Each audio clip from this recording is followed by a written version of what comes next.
I'm going to spend most of the day or this evening with you and talk about an alternative economic model, because I think I don't need to spend a great deal of time telling you that the system is in trouble. I assume you've figured that out.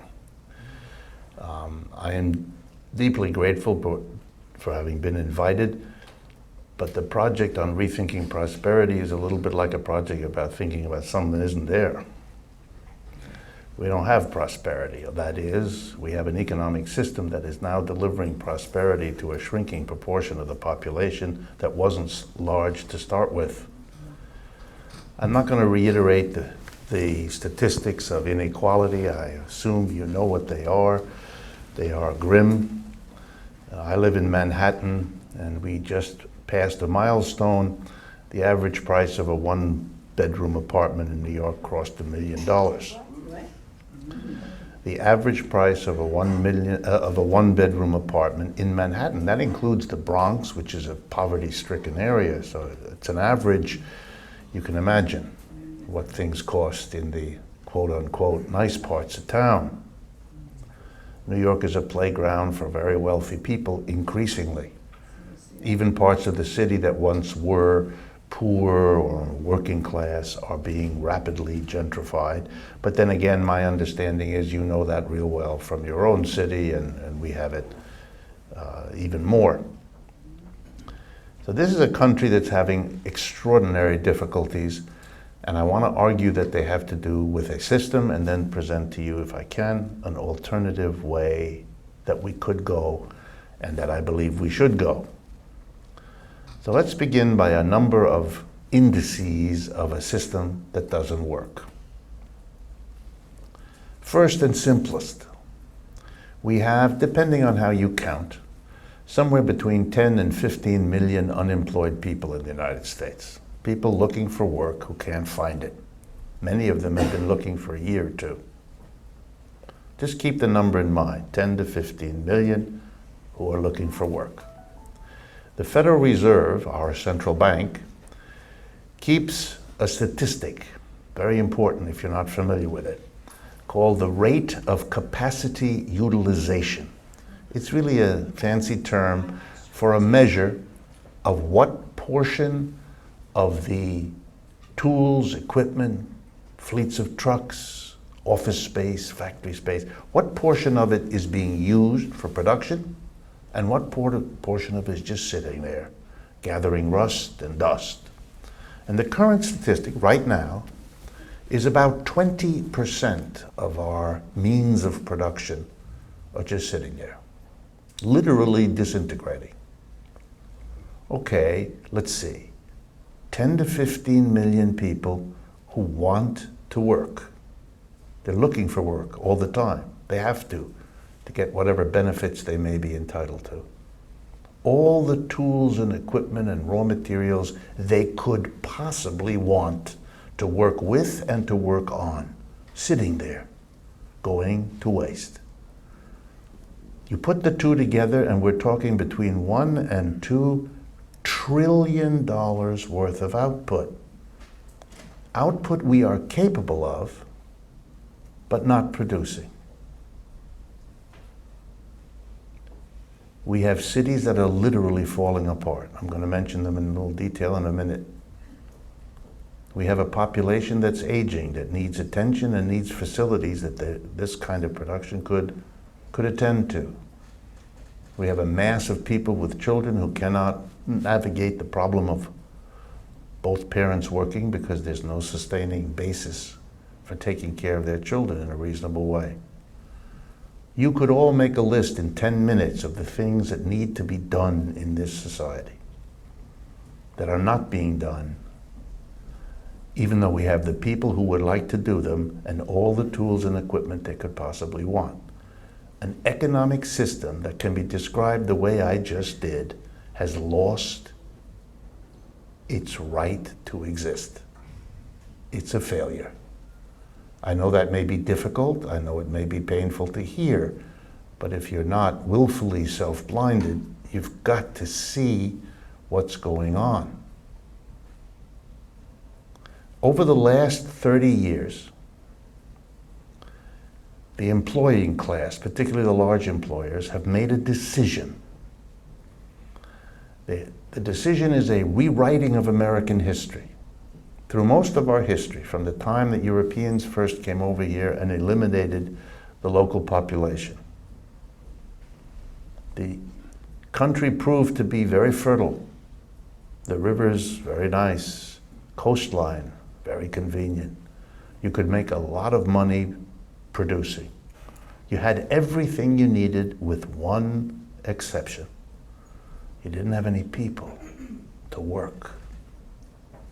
And the problem was solved by bringing people from Europe here so that you would solve your labor shortage, which is what we call it in economics.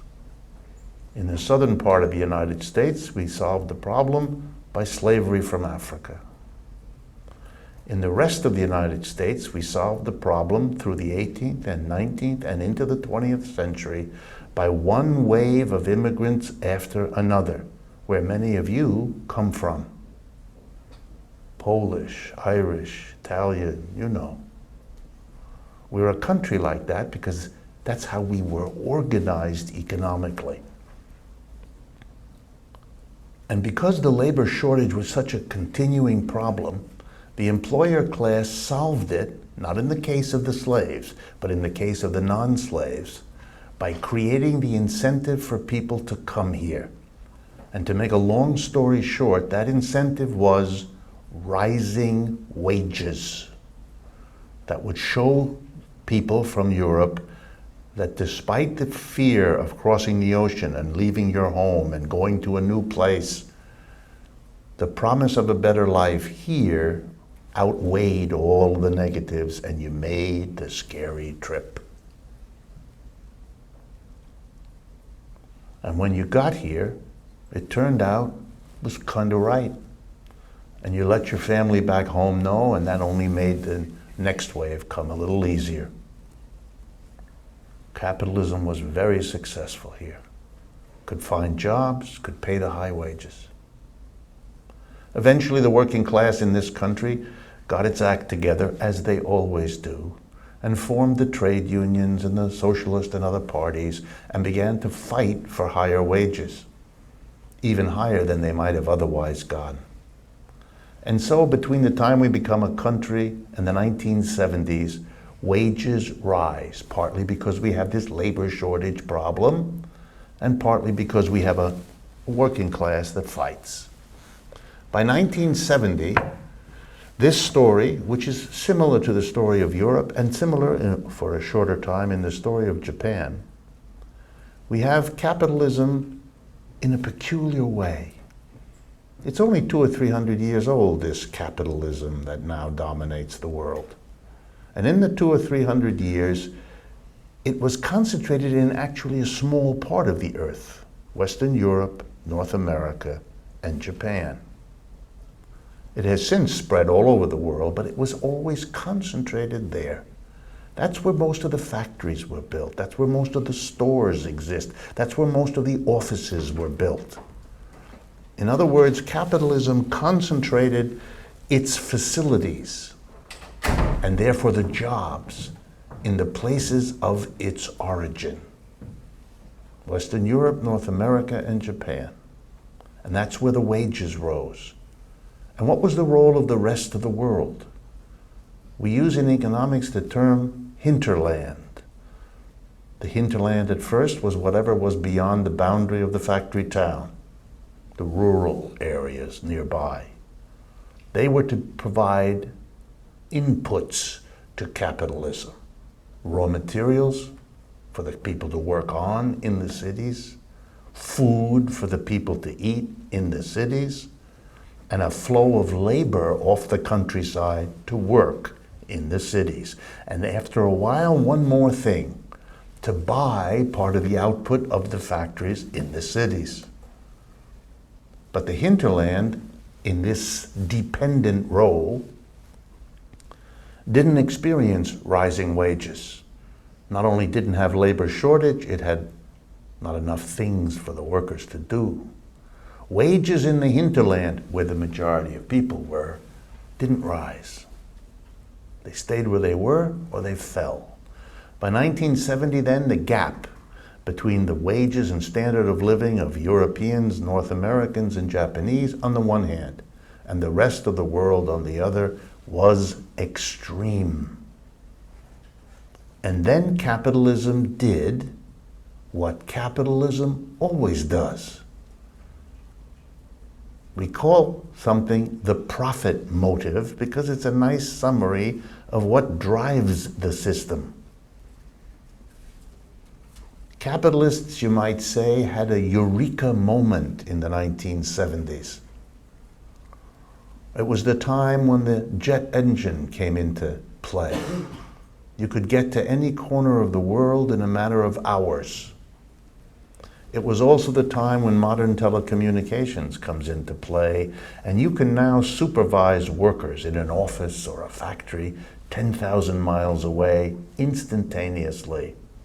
And the eureka moment of business was this: we have a great idea, the first businesses said. Why don't we leave North America, Western Europe, and Japan, where the wages have risen for 150 years, and go someplace else? Oh, I know where, to the hinterland, where people are desperate and poor and will work for next to nothing. And the first ones went. And it was hard and difficult. You had to go overcome some obstacles, but they made profits like they had never fantasized. They could produce all the goods that North America, Western Europe, and Japan could dream of, but they could pay wages a tiny fraction. 3 months ago, there was a demonstration of about 200,000 people walking down the main street of Dhaka in Bangladesh. They were marching for a minimum wage of $100 per hour. Excuse me, $100 per month. Because it's currently $38 per month of a 40-hour week. That's why the companies are leaving. There's no mystery here. Company after company leaves. That's why all of you are wearing clothes tonight that say, you know what they say, made in Japan, made in Bangladesh, made in fill in the blank. That's how you toasted your bread for breakfast. Much of what's in your car is already made there, and on and on and on. Now let's look at that for a minute. Why is it done? Because it's profitable. The profit motive. You leave the United States. Let me make sure you understand where I'm going. Starting in the 1970s, capitalism abandoned the United States. I need to let that just sit for a minute. It left. Now let's look at what it means.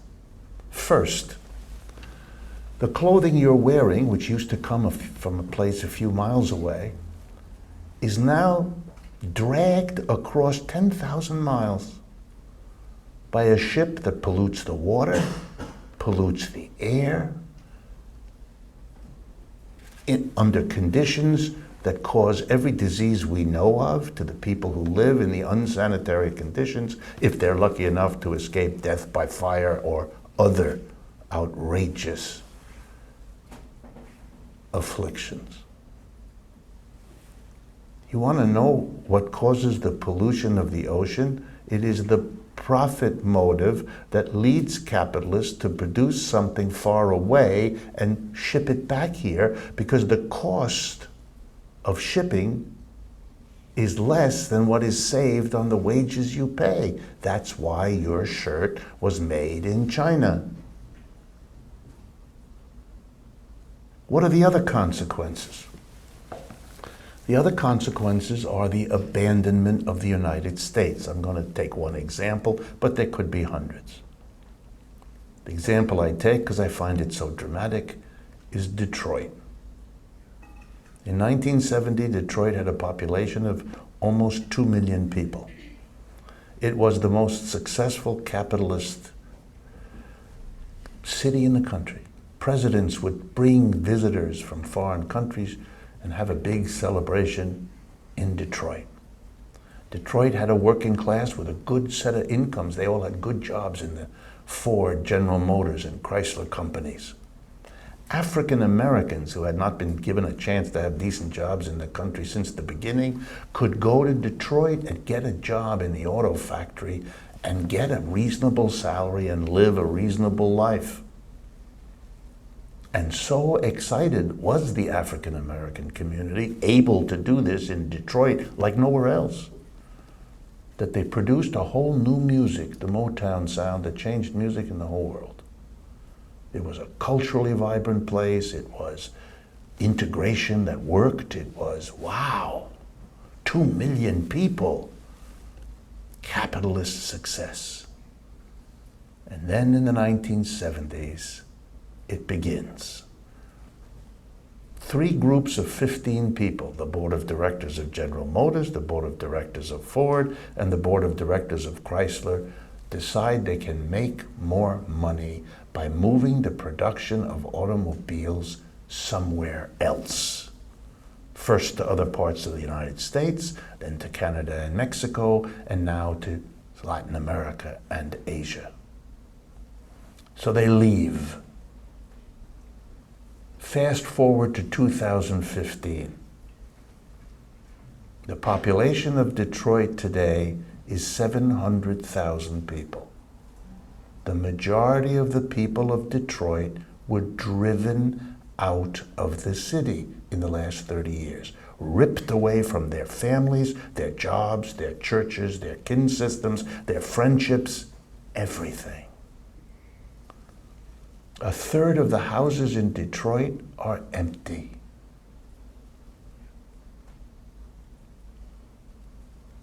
It's a disaster, replicated in Cleveland, in Camden, New Jersey.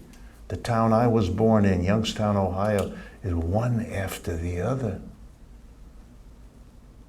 Over the years during which capitalism made those cities big and prosperous, the employer asked for many things from the community: tax breaks, subsidies, special courses taught in schools that would prepare young people to take jobs in their factories, roads built over here, not over there, to facilitate the billions were provided to them. But when they decided to leave, private enterprise can make any decision it wants when it wants to. Were they required to pay back all that was given to them to help them grow and be successful? No. They got up and left because it was more profitable to go someplace else. And the social, emotional, personal, financial disaster they left behind is none of their concern. That's how the system works. Do they pollute the oceans to bring that stuff back to us? You bet. The same executive who made that decision contributes each year to Earth Day. Why not?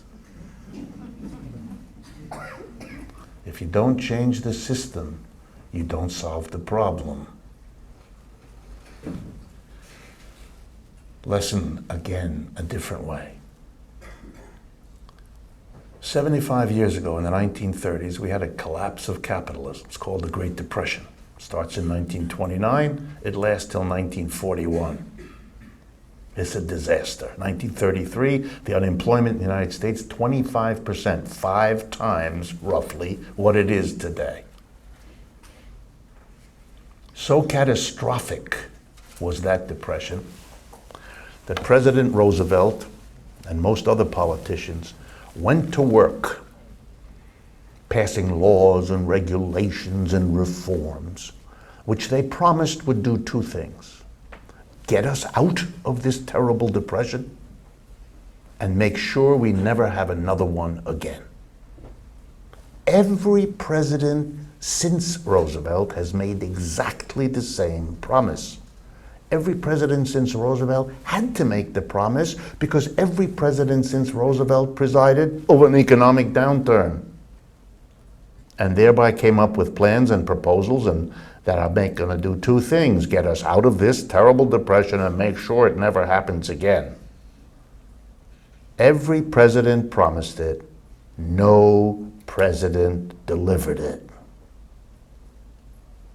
Everything has been tried by this capitalist system to overcome its instability, its bizarre, dysfunctional, massively wasteful tendency every 3 to 7 years to suddenly throw millions of people out of work, shut down countless businesses, leave people unemployed, leave the tools and equipment unused the way I just described it, so that we all lose out on the output we need for all kinds of social issues.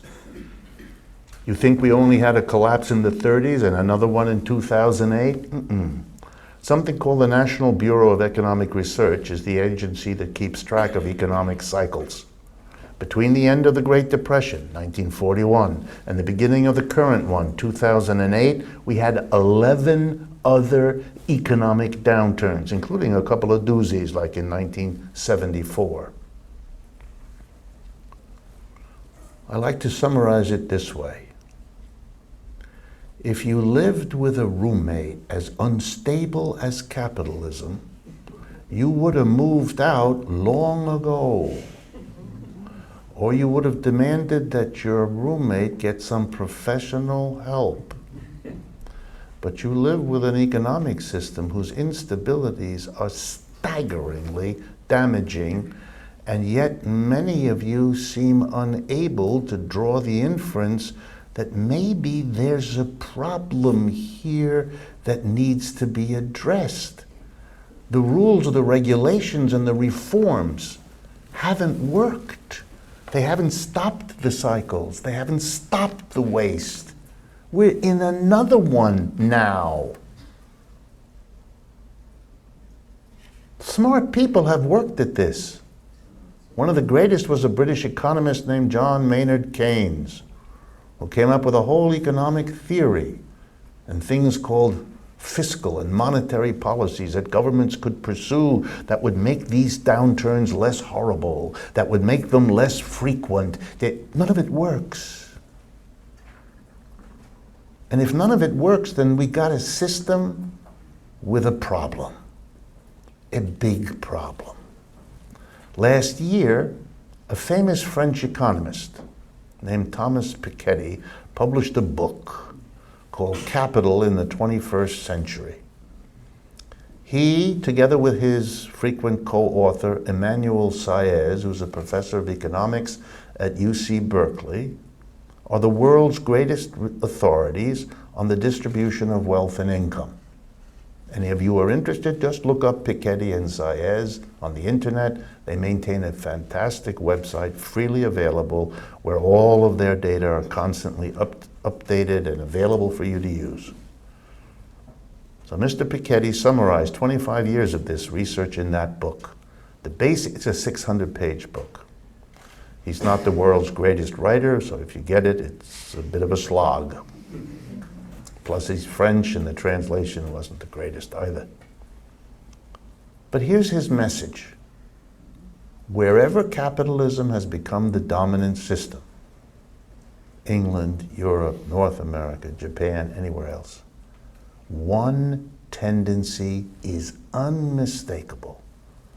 The tendency to produce ever widening inequality of wealth and income. He documents it for the 18th century, the 19th century, the 20th century, and now. Relentlessly, across countries. It's very impressive. Periodically, people can't stand it anymore, and they rise up and they stop the deepening inequality, reverse it for a while, but then, as the relentless structure of the system kicks in, it resumes. In the 1930s, we here in the United States rose up as a nation. We did. And part of it was the outrage between the wealth of the few and the massive suffering of the many. So in the 1930s, a movement developed from below in America, as it did elsewhere, demanding that something be done, that a few were rich and the masses were suffering the unemployment that they suffered. A movement comprising the largest labor organizing drive in the history of this country, called the CIO, the Congress of Industrial Organizations, put millions of people in labor unions. We've never seen anything like that before. We've never seen anything like it since. Working with the labor unions, with two socialist parties and the American Communist Party.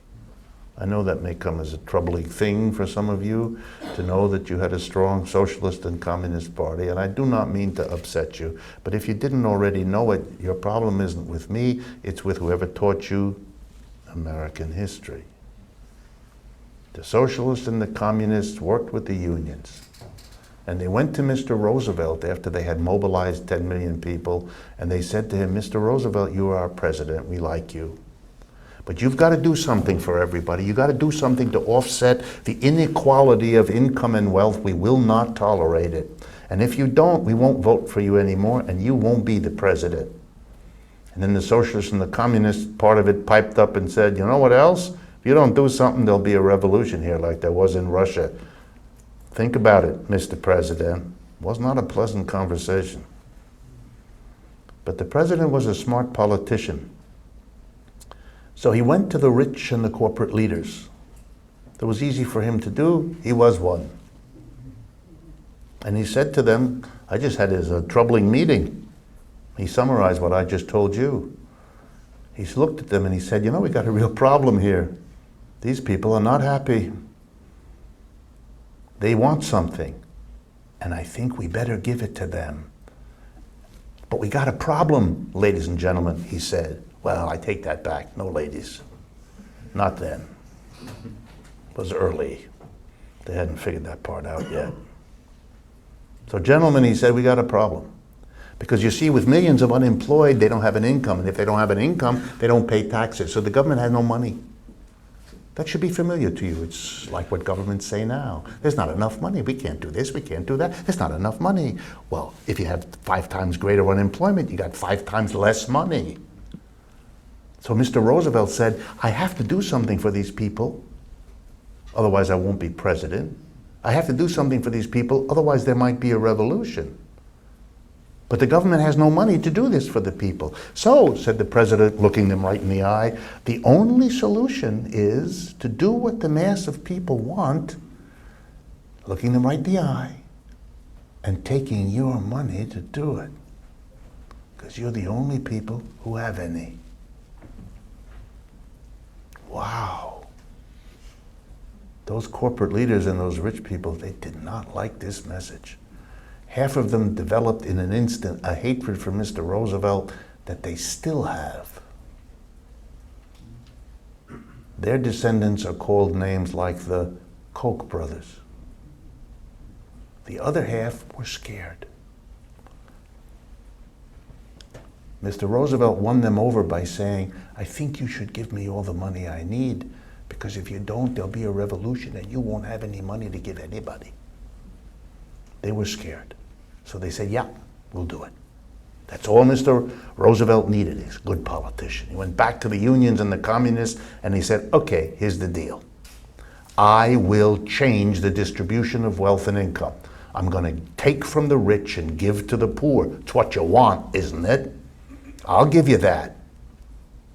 But you got to stop all this talk about revolution. No more of that. Shut up about that. Otherwise, there's no deal. We're going to leave the capitalists in charge of the business. But we're going to redistribute wealth and income because that's what you want, isn't it? And the unions and the socialists and the communists basically said, okay, we'll go. We'll buy it. And so Mr. Roosevelt delivered, because he was an honest politician. He delivered. He taxed corporations and the rich. Because this is America, and because I know you and I'm an American just like you, I'm going to say that again. He taxed corporations and the rich big time and used the money for the mass of people to ameliorate their problems. Number one, he goes on the radio, because there was no TV yet, and he says, I'm going to create the Social Security system. We didn't have such a thing in America. I'm going to give every person 65 years of age or older a check every month for the rest of their lives. Why? Because I want to. And he did. And he used rich people's money to do that. And when that was done, he stood up and said, I got another great idea. It's called unemployment compensation. You lose your job, which of course millions of workers had just done, and I'm going to give you a check every week, for half a year, year and a half, to tide you over. And he used the money of rich people to do that. Then he passed the first minimum wage. We never had that before, so that people couldn't be paid so little that having a job or not made almost no difference. But I left the biggest and the best for the end. He got on the radio and he said, if the private sector of our capitalist economy is either unable or unwilling to provide jobs for the millions of Americans who ask for nothing other than a job, then it's my job as president to do it. Between 1934 and 41, the federal government created and filled 15 million jobs. And how did the government pay those 15 million American families who now didn't have to lose their house, who didn't have to feel awful about themselves, who didn't have to kick the dog in their upset and rage, or their wife or children either? He took it from rich people. The president ripped off the rich to help everybody else. How did he do it? No mystery, nothing is complicated. This is so easy, it could be done tomorrow. Not only that, Mr. Obama, like Mr. Bush, know exactly this story. 1944, the federal government raised its money by taxing the income of individuals and the income of corporations. It's exactly how the government gets most of its money now, the federal government. In 1944, just to use one example, for every dollar the federal government got for taxing individuals, it got $1.50 from taxing the profits of corporations. Corporations together paid 50% more into the government than individuals. What's the relationship today? For every dollar that the federal government raises from individuals, today it raises from corporations 25 cents. Do you understand? The last 50 years have shifted the burden of taxation off of corporations onto individuals. But we're not done. What was the highest tax rate that the president proposed for rich people? You're gonna like this. In 1944, the State of the Union message delivered by Roosevelt to the Congress. He proposed that the top tax bracket on the richest people be 100%. Let me do that again. His proposal was, if you earned more than $25,000 a year, every dollar over $25,000, the federal government tax rate on that would be 100%. In other words, if you earned over $25,000, you wouldn't earn over $25,000. You wouldn't get any of it. $25,000 today, about $380,000. Wow. The president wanted to tax rich people big time. He sent a message to Congress and the Republicans went ballistic. They were already good at that then. And they had the usual yelling back and forth, and a compromise was reached. And here was the compromise. 94% agreed to by Republicans and Democrats and signed by the president.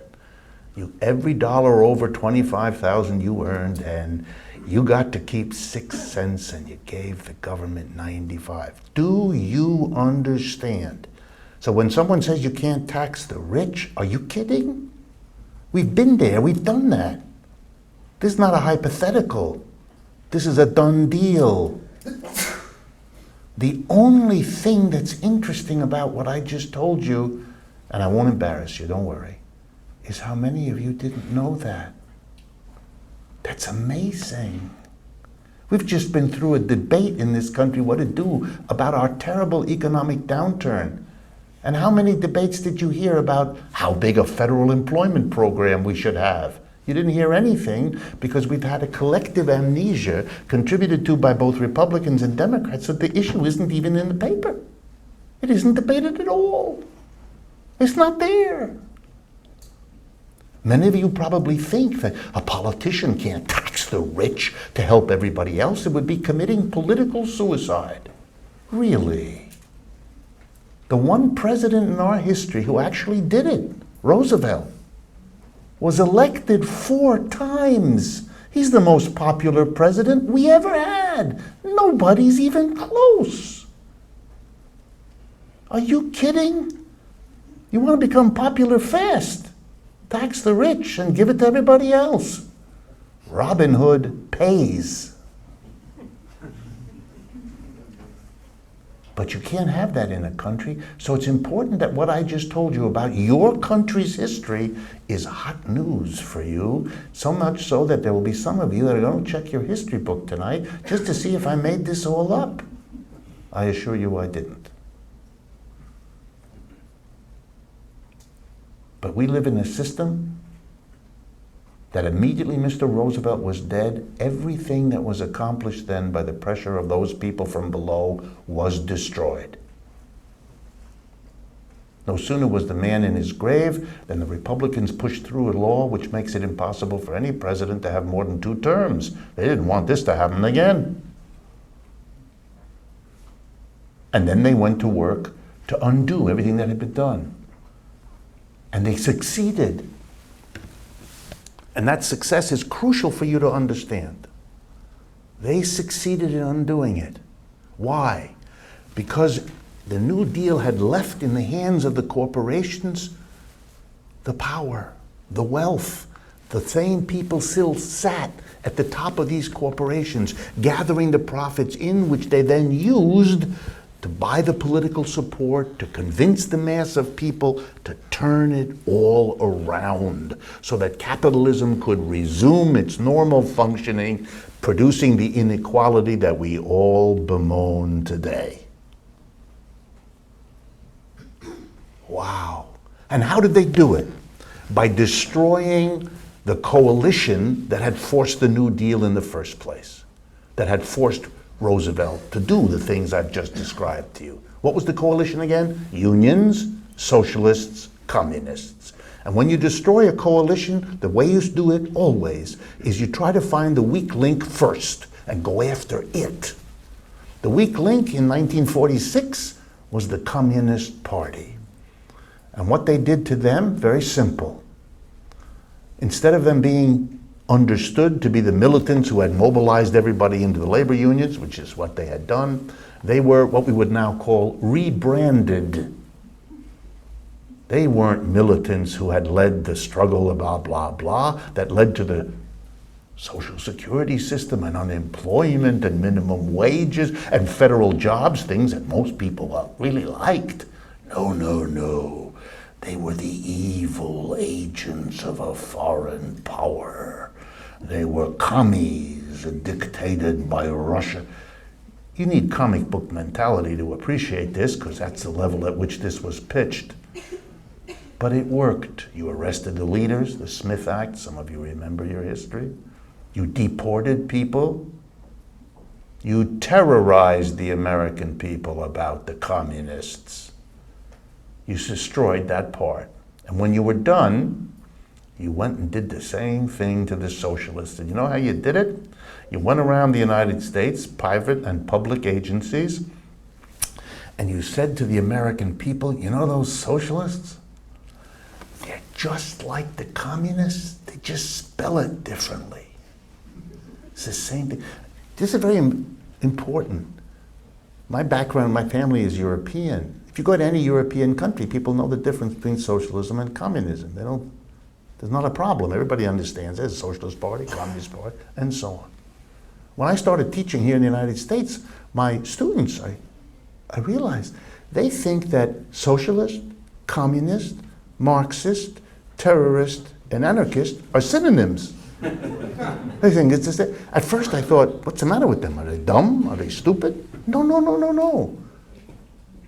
Americans are no less capable mentally than anybody else. What had happened was this destruction of the coalition that had hammered home that it's all the same. You all know that there are large parts of the United States today that say that communist, socialist, anarchist, terrorist, Marxist, and liberal are the same word. There are large parts of the United States. My son-in-law was born and raised in Mississippi. I went to his Thanksgiving celebration in Tupelo, Mississippi, and I talked to the 75 members of the family gathered there, and I can tell you there's a lot of people who think that those are all synonyms.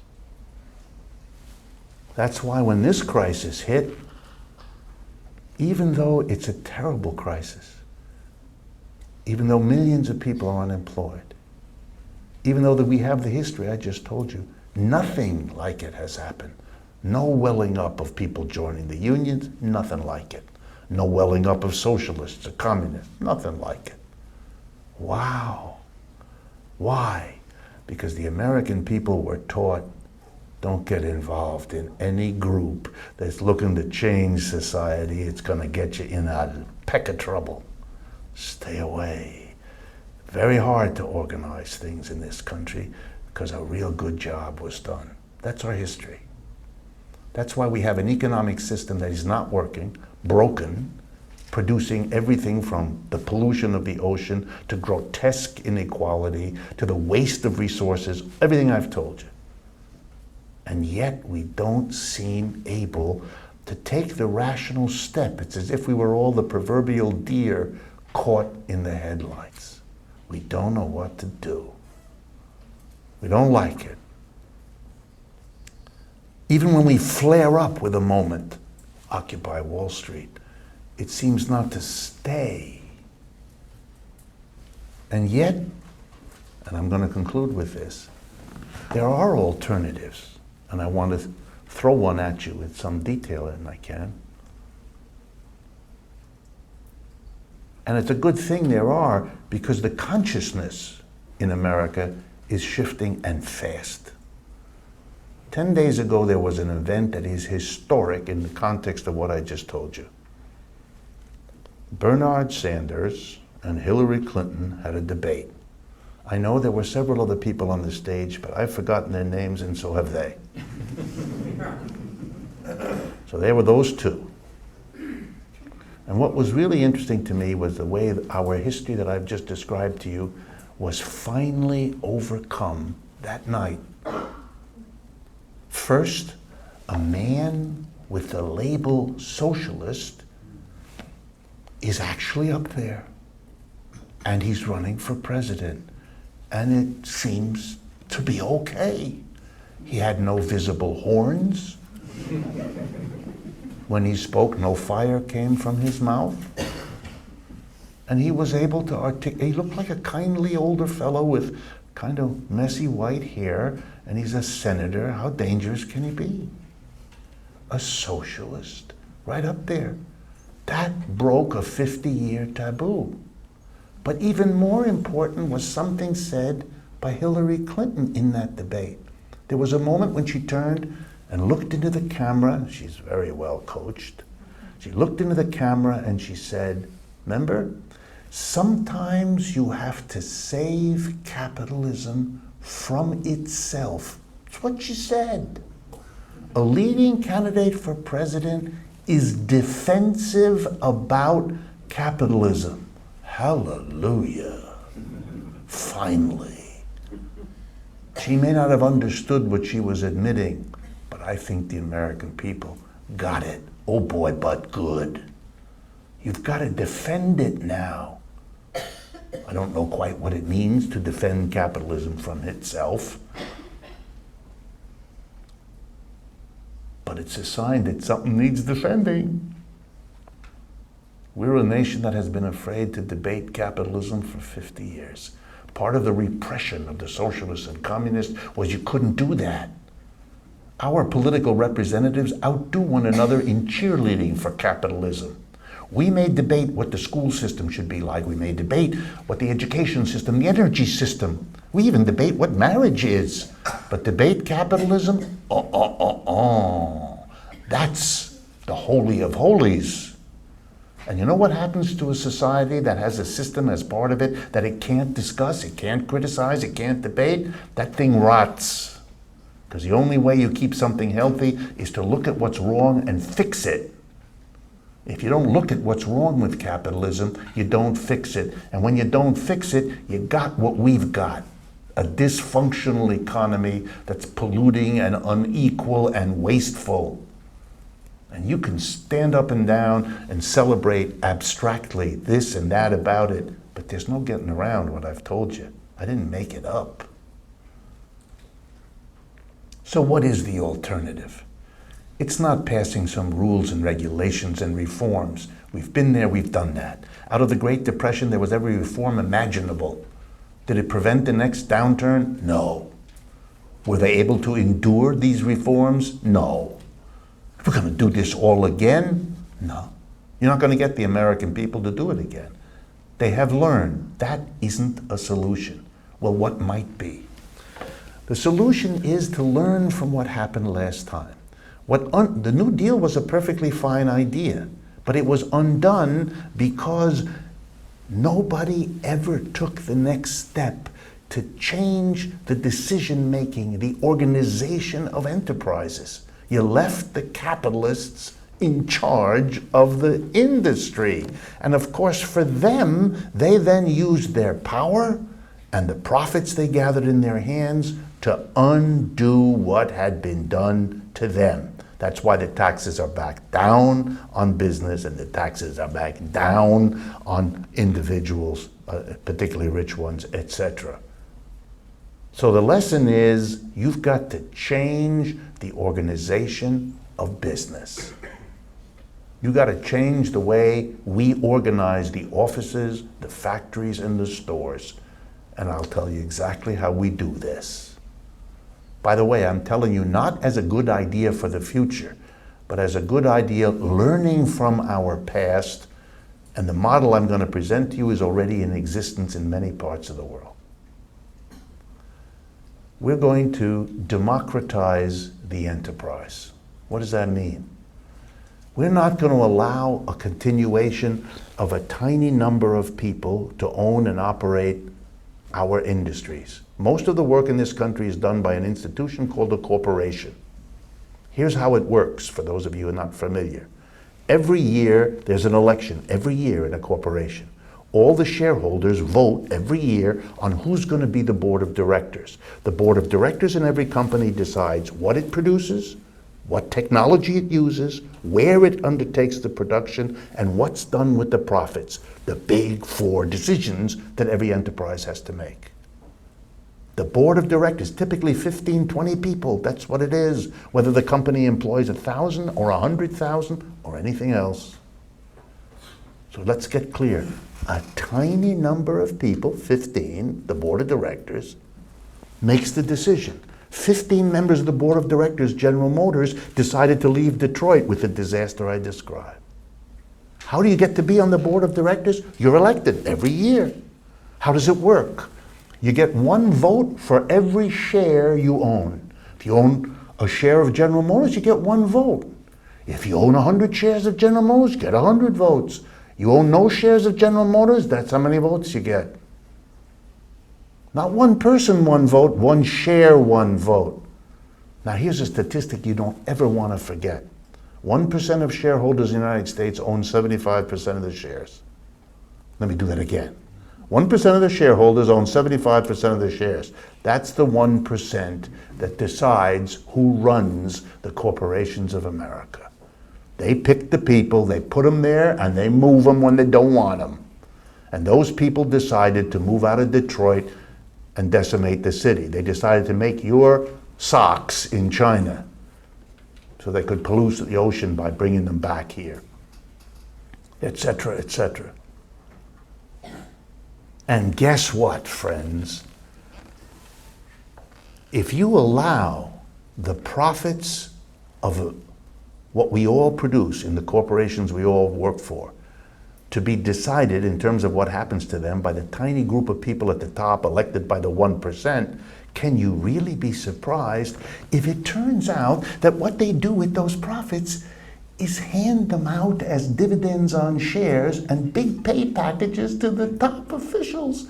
It's the people giving the money to themselves. I dare say some of you in this room, if you were in their position, would do that too. And if you don't want the system to work like that, they shouldn't be in the position of making those decisions, should they? You know, at the Christmas party in a corporation, the CEO usually at a certain point stands up on a chair in the party. He's a little wobbly because he's drunk too much.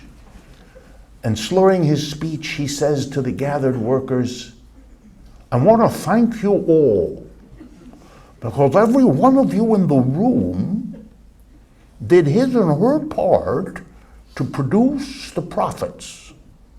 Not realizing that this silly drunken speech is actually very interesting, because if everybody played a role, then here's a little democratic question for you. How come everybody isn't playing a role, deciding what to do with it? How come you drunken fellow, why is it you and your 3 friends are doing this? Here's a thought that really should come as a bombshell. Suppose we bring democracy to the workplace. Suppose we say, this is a real new idea, that if you are affected by a decision at the workplace, you have a right to participate in making it. You know, the kind of idea we have everywhere else in our communities, in our residences, in our towns. We say the mayor, the governor, the senator can make decisions that affect us, but we have some power over them. We vote for them, we vote against them, and so on. We have some power over the people who have power over us.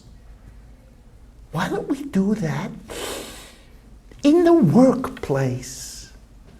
Why don't we say that in the workplace, everybody who works there has a vote, an equal vote, since they all live with the consequences?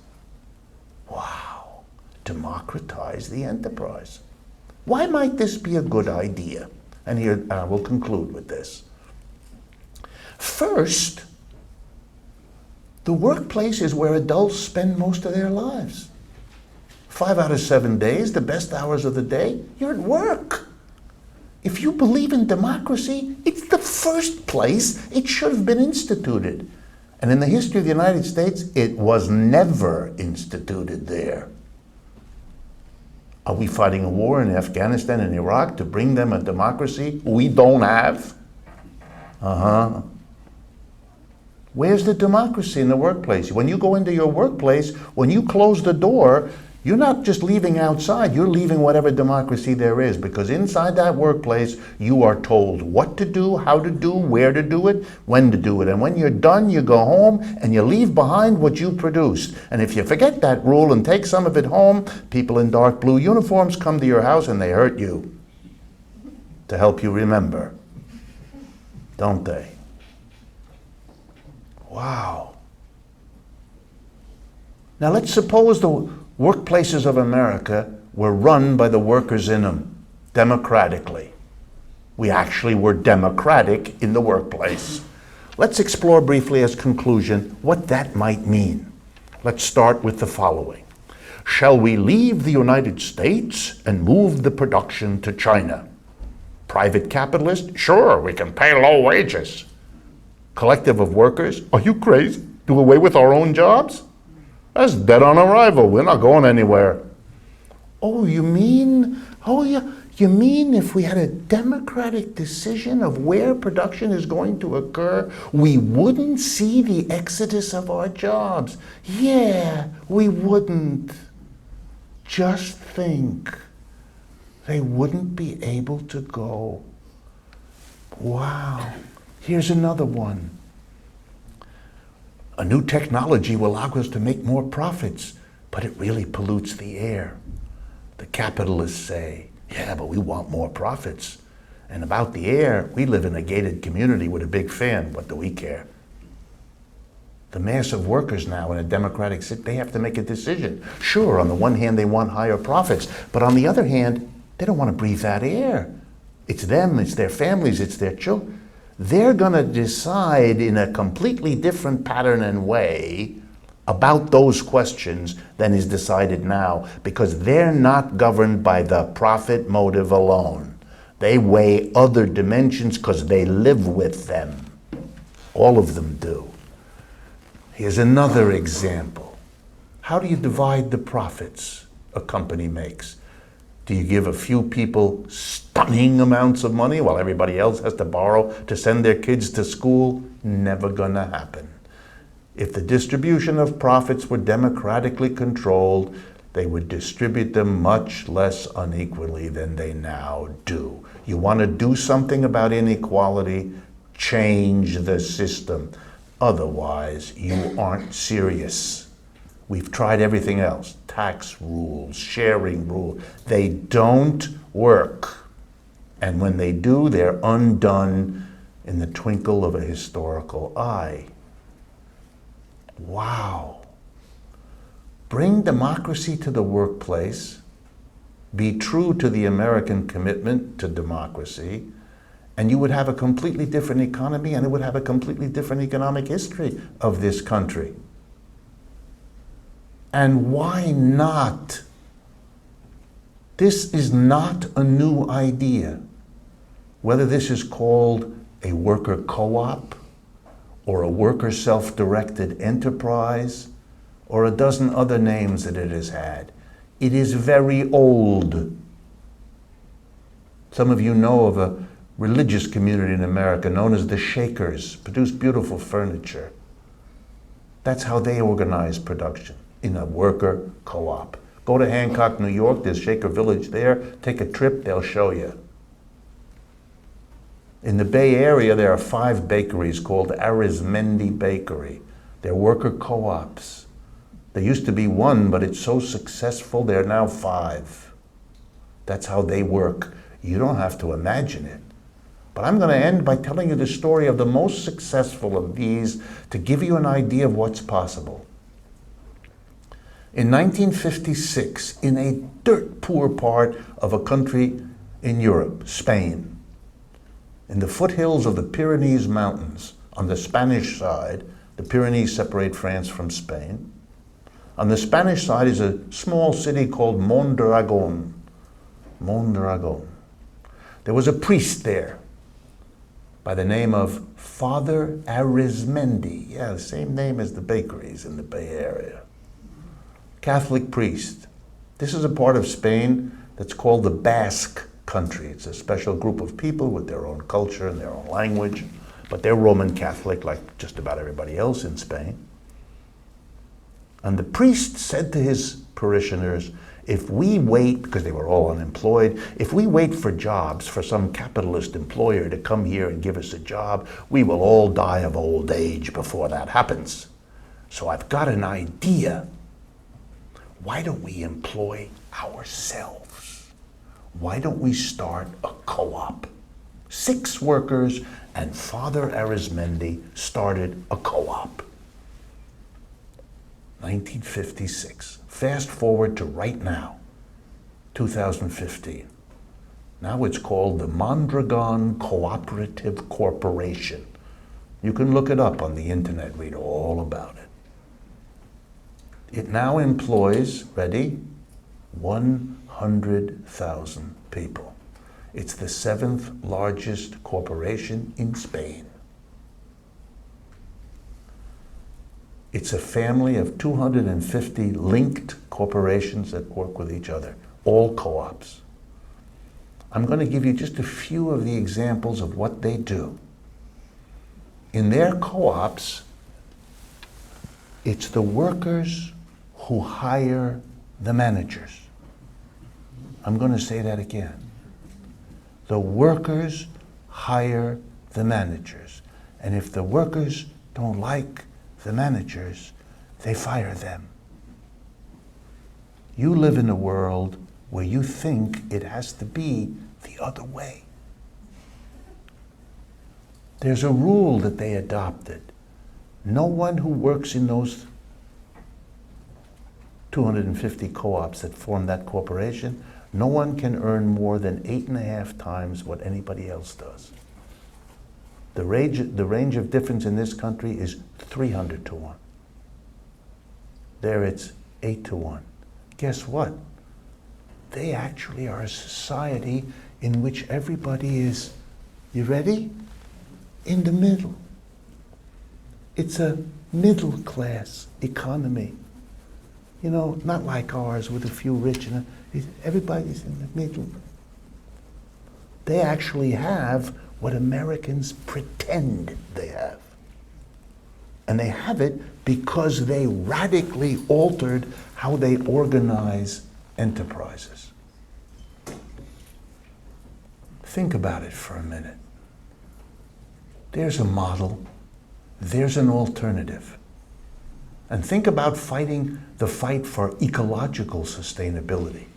What chances we would have if that were the way decisions were made. If we could go into the corporations of America, talk to the mass of people about what saving the environment means for them every day, knowing that they make the decision, not people driven by the profit motive.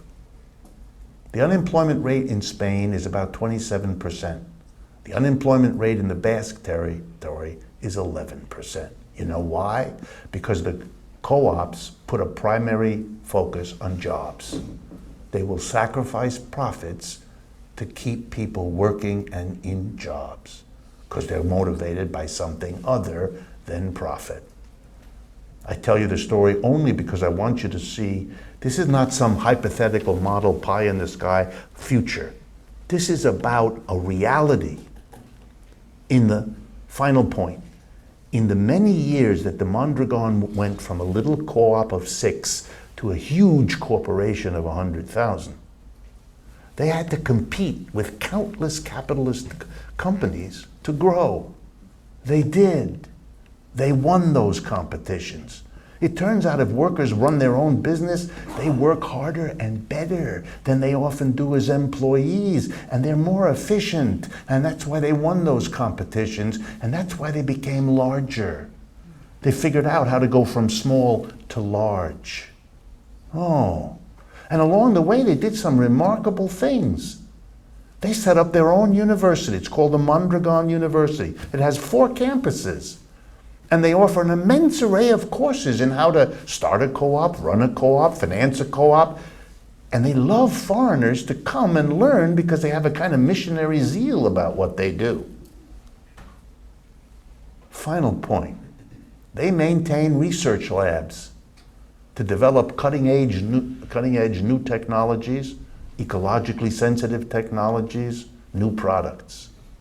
And so good are they that 2 American corporations over the last bunch of years have at various times asked and paid Mondragon to put their scientists at work again next to their scientists over there in their labs. I thought you might like to know the names of the 2 American corporations that did that. General Motors and Microsoft.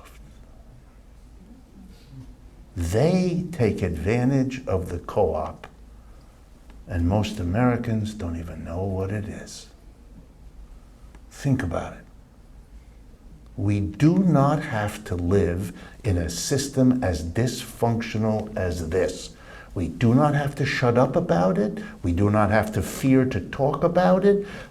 An honest population concerned with itself would long ago have stopped the childish fakery that goes into not discussing the strengths and weaknesses of capitalism and comparing them to the strengths and weaknesses of alternatives, and then letting the people decide what they want.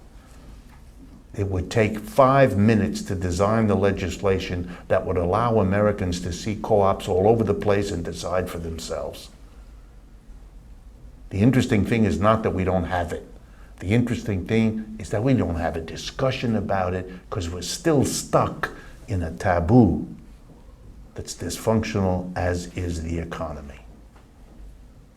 Thank you very much for your attention.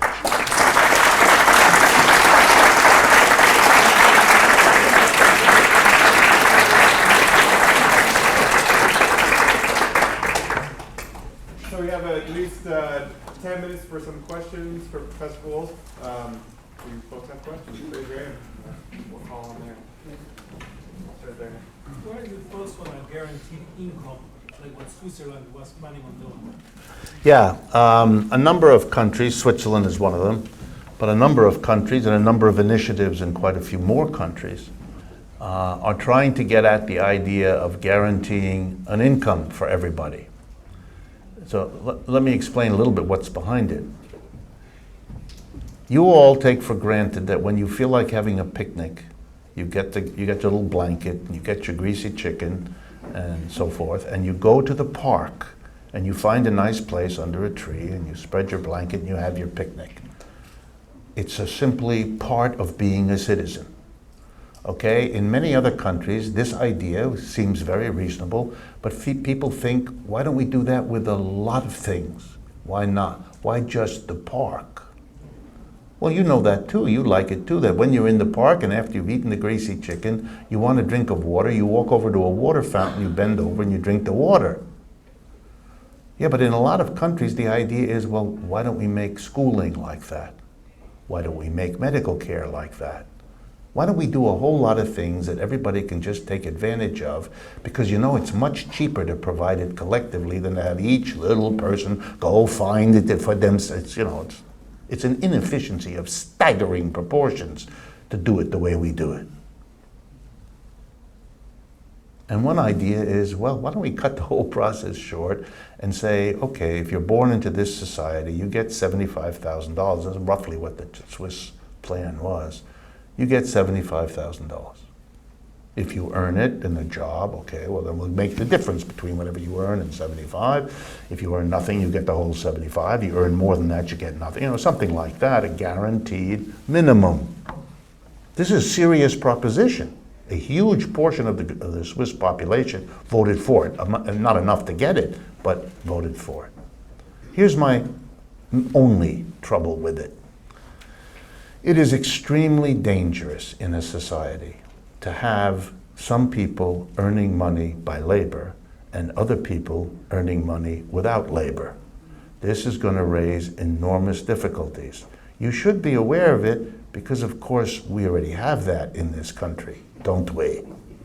Most of you are going to have an income dependent on the amount of labor you do, and I feel badly for you. But if you're very wealthy, you do not have to do labor because you get income off your wealth. There are many people in America who have large stock holdings. Every 3 months, if you own shares in big companies, you get what's called a dividend share, a dividend check. It's so many cents or dollars per share you own, your share of the profits. If you own a lot of shares, the check is big. So maybe the only labor you really do in your life is the arduous task of walking from your front door to the mailbox and tearing open the envelope. Because in there is a big fat check. You don't ever have to work. Are there people like that? You bet. That's what income from owning shares is about. Most of the richest people in this country don't make their money from labor. They make their money from what they own. And there's a fundamental tension in our society about that.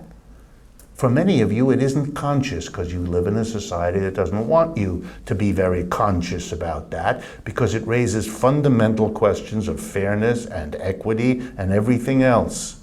That some people have to work and other people don't. Because you know, if you think about it, take it the next step. The only way some people can spend money and consume if they don't help work to produce it is if somebody else produces more than they get. There's no way out. That's called mathematics. People who live off wealth are living off somebody else's work. And that's not a sustainable, moral arrangement. For me, guaranteed income is too close. I would much rather us come up with altogether new definitions of what labor is. Taking care of children, taking care of elderly, doing socially useful things. Let's call them what they are, work, and let's pay them because it's useful social work. So nobody has to feel that they're getting money for not doing something. We have a very strange society. We count it as work worth being paid if you cook in a diner. If you don't cook in a diner, but you cook in the kitchen of the home you live in, you're doing the same work, but you don't count. You don't get paid by anybody, and we don't even count you as part of the GDP as economists. Very strange. No need for that. There's plenty of things that we could define as work that we are going to recognize as a society and reimburse. And that way we could guarantee to everybody an income in exchange for contributing to the social and the community's life. People would feel good about themselves, they would understand their own unique contribution, they would be reimbursed. It opens the question, which if we had time I would love to engage you with, which is why exactly do we associate income with labor? Why are we doing that? You know why? Because labor is oppressive in our culture. And it has to be compensated because otherwise people wouldn't do it. And yet, if you think about it, wouldn't we all be happier if the labor itself was so organized that it was exciting, rewarding, aesthetic? You know what rich people want most? A job that's interesting, a job that's exciting, it's not so much the money. Think about it. We give people money because work is oppressive. And one of the ways we could react to that is not, oh, give them more money because it's so oppressive. How about spending some time and energy to make work other than oppressive? And if there's an irreducible amount that's oppressive, here's a thought. Why don't we share the work that's no fun? So everybody has to do a little and nobody is stuck in it. No more I give the big directions and she cleans the dishes. If the dishes have to be cleaned and if we don't like it, it's something everybody gets to do an hour of once every 3 weeks. Come on, these are all different ways of organizing community life and labor. To think that the only way to do it is the way that we do it is to give up on your brain power's ability to improve life. If our ancestors had done that, we wouldn't be sitting here, there'd be no building, and we would be running around scratching for nuts and berries. Use your head. Otherwise you become a pawn in the game of reproducing a system which is not working. A little footnote. I'm going to scare you because I want to. I'm on a 6-day trip. I arrived here Saturday. I spoke in Fresno, California. I spoke yesterday at, I know I'm going to mispronounce it, Bothell. This morning I spoke at the Seattle University, is what it's called, the Jesuit school. Now I'm here. Tomorrow I go to Bellingham for the University of Western Washington, and then next day I go to UC Berkeley and give a talk there. Between now and Thanksgiving, I'm giving talks in Tampa, Florida, Houston, Texas, Ames, Iowa, and Farmingdale on Long Island. You heard what I said tonight? I'm going to all those places and pretty much saying the same thing. You know why? Because they bring me there. The really only difference is the audiences there are a bit larger than here. Okay, what's going on? A person like me used to be invited to give talks once every 6 months. I turn down 5 invitations for every one I get. Take. I'll do a radio or television interview every single day, and I have for 4 years. I got news for you all if you're not aware of it. The country is completely changed. What's possible to say now wasn't possible 5 years ago. I've been a critic of capitalism all my adult life. I went to Harvard, Stanford, and Yale. They tried really hard to persuade me that capitalism was wonderful. Good teachers, they worked very hard, they meant very well, they failed. I don't like it, and I like it less with each passing year. But I couldn't get a chance to say that because Americans were too scared. Now they can't get enough of me. It's altogether weird. That's why I was on Bill Maher and Bill Moyers and Charlie Rose and every one of these programs. They want this now because they know something is changed. Every economic system in the history of the human race shows the following pattern. It's born, it evolves over time, and then it dies, just like you and me. Capitalism was born. Capitalism evolved over 300 years. That raises the possibility, doesn't it, that capitalism is over. And if it is, do we want to go down with it? Or do we want to begin to look for a useful lifeboat to get the hell out of there? Come on. Join with the people. Something is going on that explains not only what I just told you about myself, but explains why, for the first time in 50 years, a man who speaks of himself as a socialist seems to be gaining popularity and has millions of people giving him money. What is going on? If you were scared of stepping forward, don't be. The wind has changed in this culture and in this economy. And here's the best news. It's not some outside force. Capitalism is producing us, the critics. And the only thing that's new is that we're growing in number every day. Go ahead. Yes, my question, I was just wondering, with the development of co-ops and everything, what's the role or what's the future of multinationals? Well, multinationals are terrified by all of these things that are going on. They really don't know quite what to do. They've cast their lot with what's called globalization. They've moved their production abroad. They've developed these commodity chains they call that are global in nature. They've invested vast amounts of money. And now they're terribly worried. They're terribly worried, first of all, because they didn't count on some of the secondary consequences of what they did. As they became global, as they left the United States and became more focused elsewhere, 2 things at least happened that they didn't count on. One, that the people they left behind, the United States, Western Europe, and Japan, that they've abandoned, are beginning to move politically.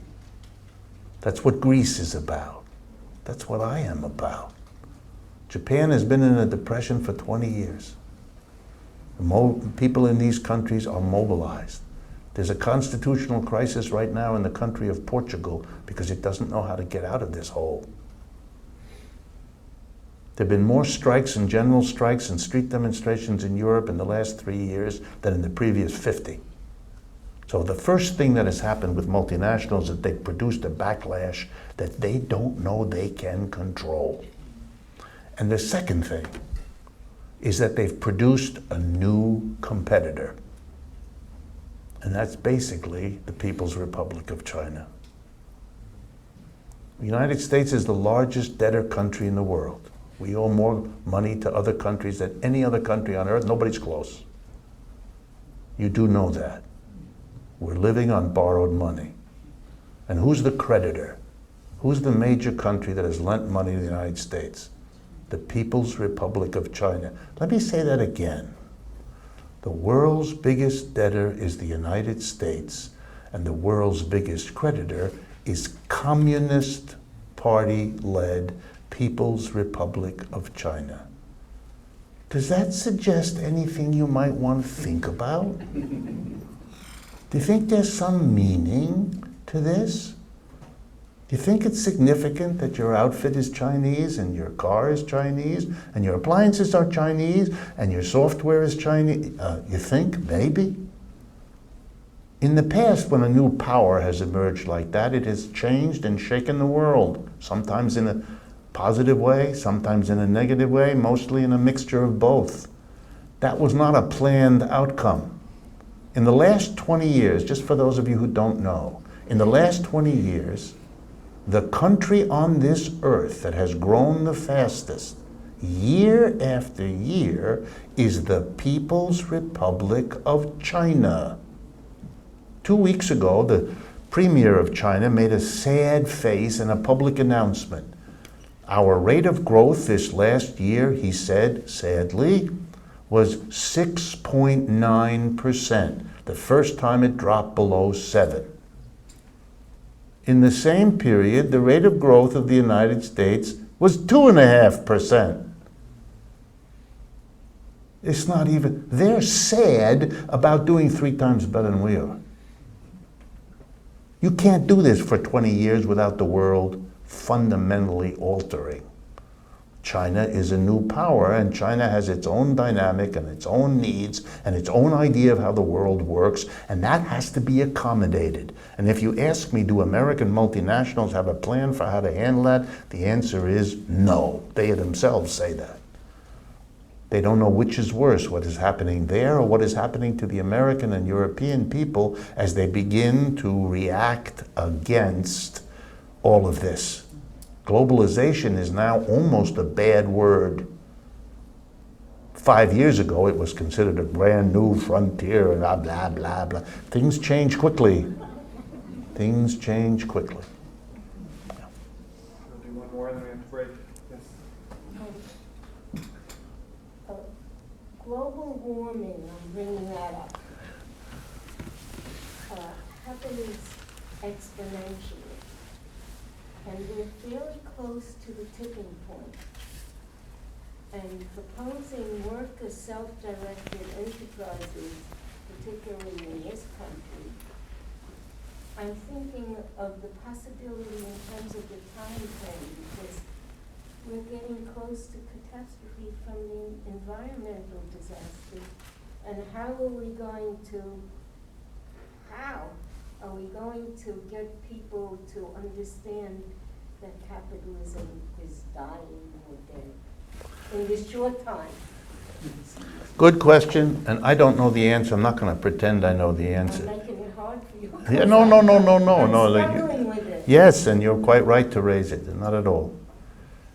I don't know what the best way is. I don't know which is the more important. What I want, and what is really the purpose behind my talk, I want a partnership between those of us that are struggling about the contradiction between capitalism and nature, to work side by side with those of us who think capitalism is a self-destructive economic system. There are 2 kinds of sustainability. Can you sustain your relationship to nature or nature you? That's one. And can you sustain the social relationships among people in an economic system that throws us against each other and does not meet our basic needs? Capitalism is the enemy we share. Capitalism is the problem we need to change fundamentally. One of the reasons I talk a little bit about worker self-directed enterprises and ecology is because I think those will be a better way, give us a better shot at dealing with ecological problems. And I support the ecological movement to the extent that it's willing to confront that the capitalist system is a major part of what has to be changed if you're going to save the planet and us on it. Much of the ecological movement has been hesitant to go in that direction. And that's because of the history of that repression I told you about earlier. For the last 50 years, every movement about anything, ecology, feminism, anti-racism, have always kept away from talking about capitalism because you got in a lot of trouble if you did that. So the people who were feminists didn't want to touch that issue, even if they knew it was relevant. And people who were anti-racist were careful about it. And the ecological, ooh, because it was dangerous. This was a rational care. I understand it. But we don't have to do that anymore. And to continue to be fearful of seeing the link with a movement against capitalism is no longer necessary politically. So why do we hold on? Come on, you can do it now. Look at me. If it were dangerous to talk openly against capitalism, would I be doing what I'm doing? I'm not self-destructive. I'm married, I like my wife, I have 2 children, I like it. I don't want to disappear. I'm not doing this because I'm courageous. I'm doing it because I don't have to be courageous. And you don't either. That's why Bernard Sanders is important. It's now possible for a socialist to be up there. No big deal. I went on the Bill Maher show, you know, the one at night on Fridays, that's comedic. I don't know if any of you saw it, not that long ago. And he arranged, it's all his decision, not mine. He arranged me to come, that's already interesting. And I was the first 8.5 minutes of that segment. You know, when he comes out on the stage and he has a conversation, for those of you who know the program, the first 8 minutes. And they gave me, just so you know, they gave me a dozen topics that I was to be ready for to talk with him, because he doesn't decide until the last minute what topic he wants. So there I was, all prepped up in my head to talk about these 10 topics.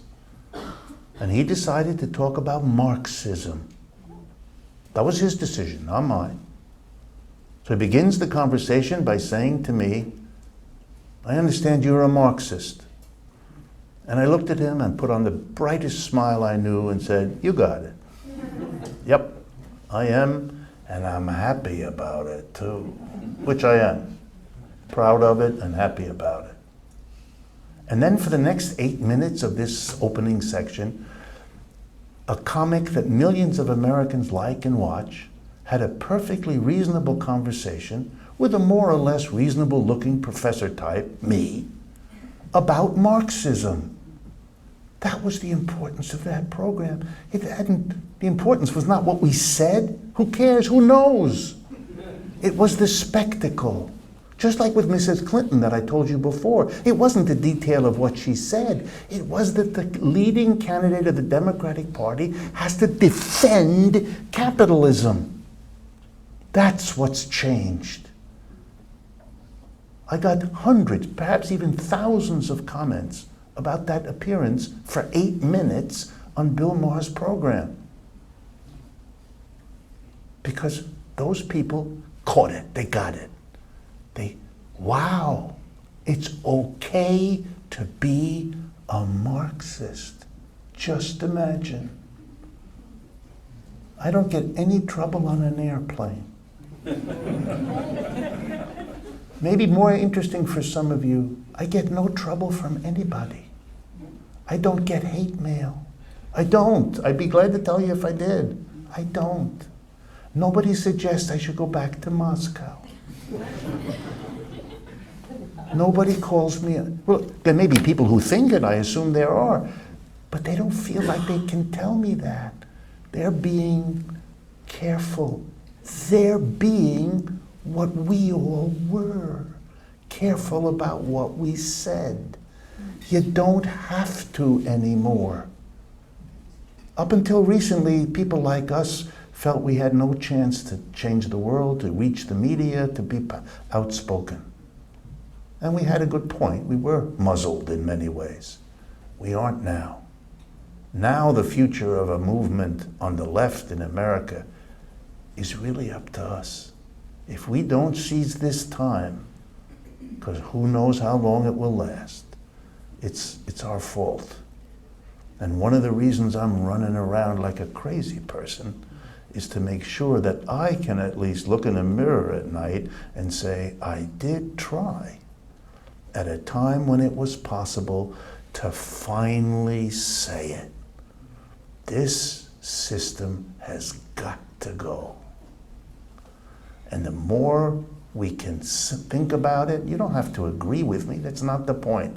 But we have to start thinking about it and talking about it. See whether we agree with one another on what parts. I'm not naive, I know things don't change overnight. But it would be terrible not to take an advantage of the fact that now it's possible. Capitalism collapsed in 2008, and it's still not back on its feet. The only people who have recovered are the top 5 or 10%. The shareholders, the top corporate executives, the banks. The rest of you are worried, and you should be. Your jobs are insecure, your incomes are insecure. It's the first generation of students with more debts than they know what to do with, and they're racking up the debts to get a BA that's a ticket to absolutely nothing. In New York City, where I live, you can't get a job as a barista at Starbucks unless you have a BA. That's what all my students tell me, and I don't know if that's a rule, but that's what my students tell me, and I have no reason to doubt them. It's a silly situation. Capitalism always created its critics. It was only a question of whether they were fearful and kept their mouth shut, or were able to think through and talk with others about it. And that's how every system changes. When people begin to say, I have enough, this is no good, what can we do? One of the slogans of the left party in Germany that I admire, it's called the Die Linke, which is a very important left-wing party in Germany. One of their slogans that struck me a few years ago, which they use in various parts of the country, is this: Germany can do better than capitalism. Very interesting. Yeah. All right, well, thank you, everyone.